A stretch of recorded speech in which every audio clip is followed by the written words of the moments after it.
సన్నిధి శివాలయాలు.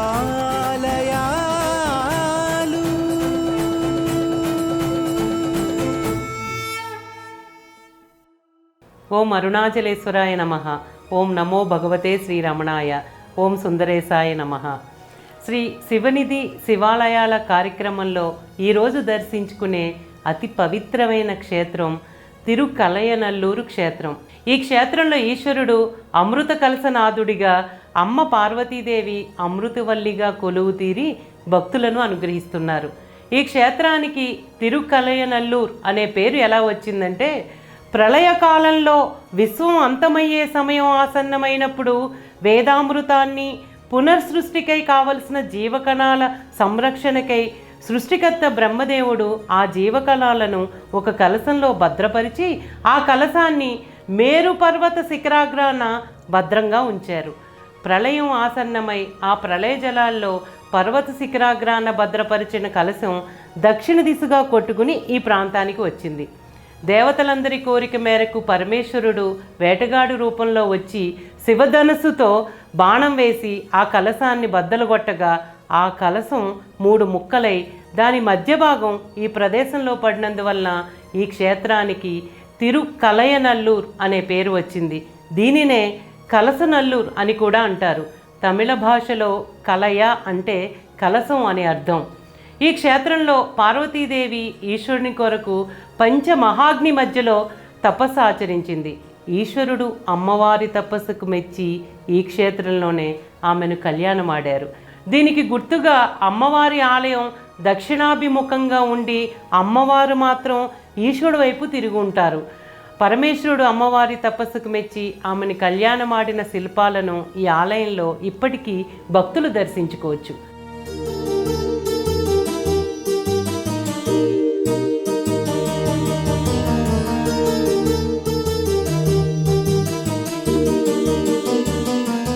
ఈ క్షేత్రానికి సాకోటై అనే పేరు కూడా ఉంది. అది ఎలా వచ్చిందంటే, ఒకప్పుడు ఈ ప్రదేశం బౌద్ధుల ఆక్రమణలో ఉండేది. అందువల్ల ఈ క్షేత్రానికి సాకియర్ కోటై అనే పేరు వచ్చింది. కాలక్రమేణా సాకోటైగా మారింది. తమిళ భాషలో సాకియర్ అంటే బౌద్ధులు అని అర్థం. ఒకప్పుడు ఈ ఆలయం చుట్టూ కందకం ఉండేది. అలా ఉన్న కారణంగా భక్తులు దూరం నుండే ఈశ్వరుని పూజించి ప్రార్థించేవారు. బ్రహ్మదేవుడు ఈ ఆలయంలోని అమృత కలశనాథుడిని పూజించారు. ఈ క్షేత్రంలో సుందరుడు తన దేవార పథకంతో ఈశ్వరుణ్ణి కీర్తించారు. ఈ క్షేత్రంలో స్థలవృక్షం జమ్మి, తీర్థాలు అమృత తీర్థం, చతుర్వేద తీర్థాలు ఉన్నాయి. అరసలారు నది ఈ క్షేత్రం గుండా ప్రవహిస్తుంది. ఈ ఆలయంలో చరిత్ర ఏంటంటే, ఈ క్షేత్రం చోళరాజుల ముఖ్య పట్టణంగా ఉండేది. ప్రస్తుతం దాని శిథిలాలే ఎక్కువగా కనిపిస్తున్నాయి. ఈ ఆలయం రాజరాజ చోళుని పరిపాలనకు ముందుగానే రాతి ఆలయంగా పునర్నిర్మింపబడింది. అయినా 12వ శతాబ్దపు చివరిలో 3వ కులోత్తుంగ చోళుని చేత మళ్ళీ 16, 17 శతాబ్దాలలో తంజావూర్ నాయకుల చేత పునరుద్ధరింపబడింది. నాయకర్ల కాలపు ఇటుక మండపం ఇప్పటికీ ఉంది. ఆలయం క్రింద భాగంలో ఉన్న మండప స్తంభంలో ఉన్న శిల్పం 3వ కులోత్తుంగ చోళునిది. ఈ ఆలయ విశేషం ఏంటంటే, ఈ ఆలయ ముఖద్వారంపై నర్తన వినాయకుడు, పార్వతీ పరమేశ్వరులు, సుబ్రహ్మణ్యేశ్వరుడు కొలువుదీరి ఉన్నారు.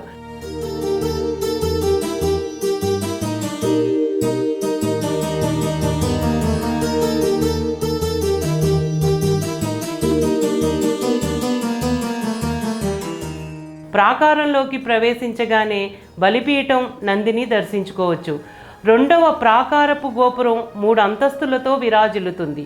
2వ ప్రాకారంలోకి ప్రవేశించగానే ఎదురుగా ముఖద్వారం పైన పార్వతీ పరమేశ్వరుల కళ్యాణ దర్శనం, బ్రహ్మదేవుడు యాగాన్ని నిర్వహించటం శిల్పాలుగా దర్శించుకోవచ్చు. ఆలయ ప్రాంగణంలో నైరుతి వినాయకుడు, పృథ్వీలింగం, వాయులింగం, తేజోలింగం, వల్లీదేవసేన సమేత సుబ్రహ్మణ్యుడు, అర్ధనారీశ్వరులు, పార్వతీదేవి తపస్సు చేస్తున్న సన్నిధిలో కుడికాలను నేలపై ఆంచి ఎడమకాలిని కుడికాలిపై పెట్టి కుడి చేతిని శిరస్సుపై పెట్టుకుని ఎడమ చెయ్యి క్రిందకు వంచిన సన్నిధి మరింత విశేషం. గజలక్ష్మి, ఏకశిలపై సప్తమాతృకుల సన్నిధులు ఉన్నాయి. ఆలయ స్థలవృక్షమైన జమ్మ చెట్టు ఎంతో ప్రత్యేకంగా ఉంటుంది. ముందు మండపంలో భైరవుడు, భిక్షాటనామూర్తి, చంద్రుడు, శనిదేవుడు, రాహువు, శాకియర్ అనే బౌద్ధరాజు సన్నిధులు ఉన్నాయి.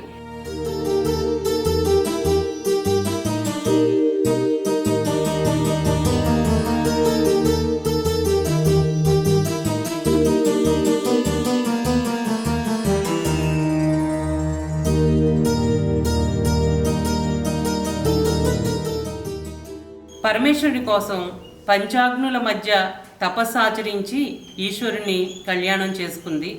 అందువల్ల వివాహానికి అడ్డంకులు ఉన్న వారందరూ ఈ క్షేత్రంలో పూజించి తమ తమ దోషాలను పోగొట్టుకుంటారు.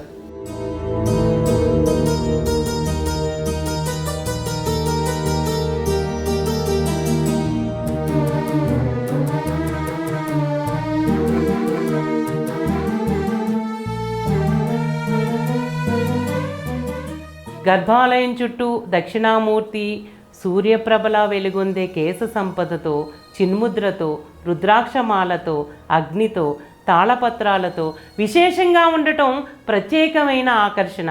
గర్భాలయం వెనుక ఉన్న లింగోద్భవర్ అత్యంత విశేషంగా పచ్చరంగు రాతితో మలచబడింది. బ్రహ్మదేవుడు, దుర్గాదేవి, చండీశ్వరుడు కొలువుదీరి ఉన్నారు.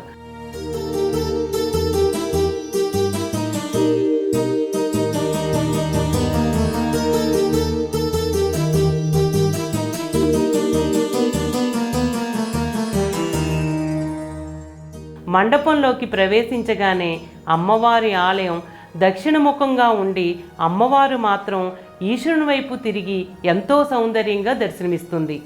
అర్ధమండపం ద్వారానికి ఇరువైపులా వినాయకుడు, సుబ్రహ్మణ్యేశ్వరుడు కొలువుదీరి ఉన్నారు. అర్ధమండపంలో జ్ఞాన సంబంధర్, అప్పర్, సుందరుడు, మాణిక్యవాచకర్, నవగ్రహాల సన్నిధి ఉంది.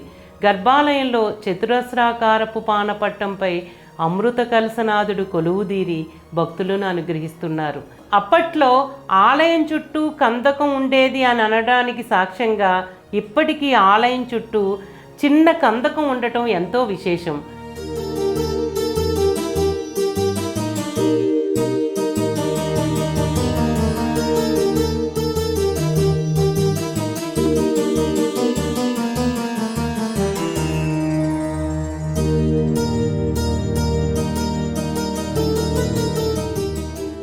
ఈ క్షేత్రంలో అనుగ్రహ విశేషం ఏంటంటే మూగవారికి మాట రావటం కోసం ఈ ఆలయంలోని ఈశ్వరుని పూజిస్తారు.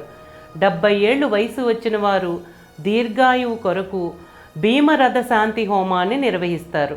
అంతేకాకుండా వివాహంలో అడ్డంకులు ఉన్నవారు ఈ ఆలయంలో కొలువుదీరి ఉన్న పార్వతీ పరమేశ్వరులను పూజిస్తారు.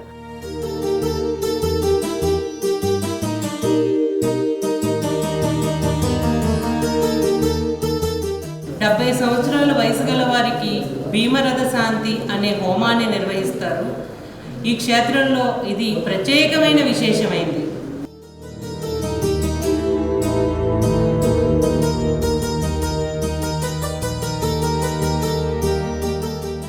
ఈ ఆలయం ఉదయం 10 గంటల నుండి 11 గంటల వరకు, సాయంత్రం 5 గంటల నుండి 7 గంటల వరకు భక్తుల సందర్శనార్థం తెరిచి ఉంటుంది. ఈ ఆలయ అర్చకులు సతీష్ గారు శివపురం క్షేత్రంలో ఉంటారు. ఈ ఆలయంలో దినేష్ అనే అర్చకులు చిన్న వయసు కలవారైనా ఆయనకున్న భక్తి, శ్రద్ధ ఎంతో ప్రశంసనీయమైంది. ఆయన ఈ ఆలయం గురించి సమాచారాన్ని చాలా చక్కగా వివరించారు. మీరు ఈ ఆలయంలో పూజాది కార్యక్రమాలను, హోమాలను చాలా శ్రద్ధగా చేస్తున్నారని నేను ఆయనతో అన్నాను.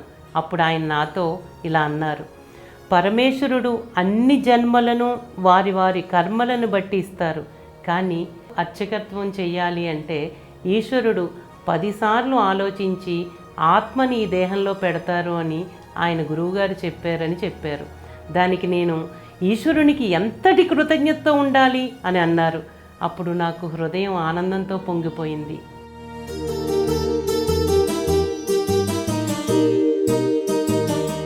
இந்த க்ஷேத்திரத்தில் சுவாமியினுடைய ஆதிகாலத்தல வரலாறு இதுதான். அந்த பிரளய கலசமாகப்பட்டது இந்த இடத்துல வந்து தங்கினதுனால சுவாமி பேர் அமிர்த கலசநாதர்.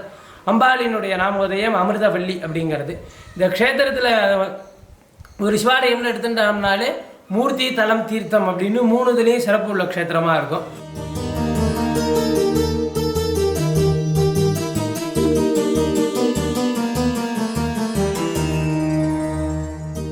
ఈ ఆలయానికి ఎలా వెళ్ళాలంటే కుంభకోణం నుండి మన్నార్గుడి వెళ్ళు మార్గంలో కుంభకోణం నుండి 5 కిలోమీటర్ దూరంలో ఈ ఆలయం నెలకొని ఉంది.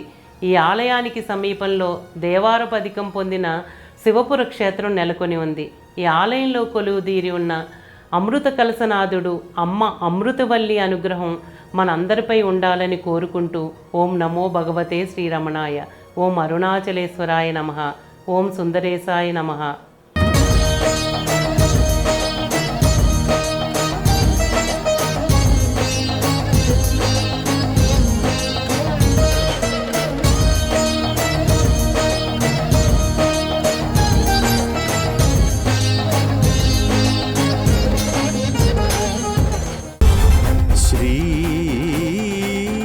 शिवनिधि शिवालया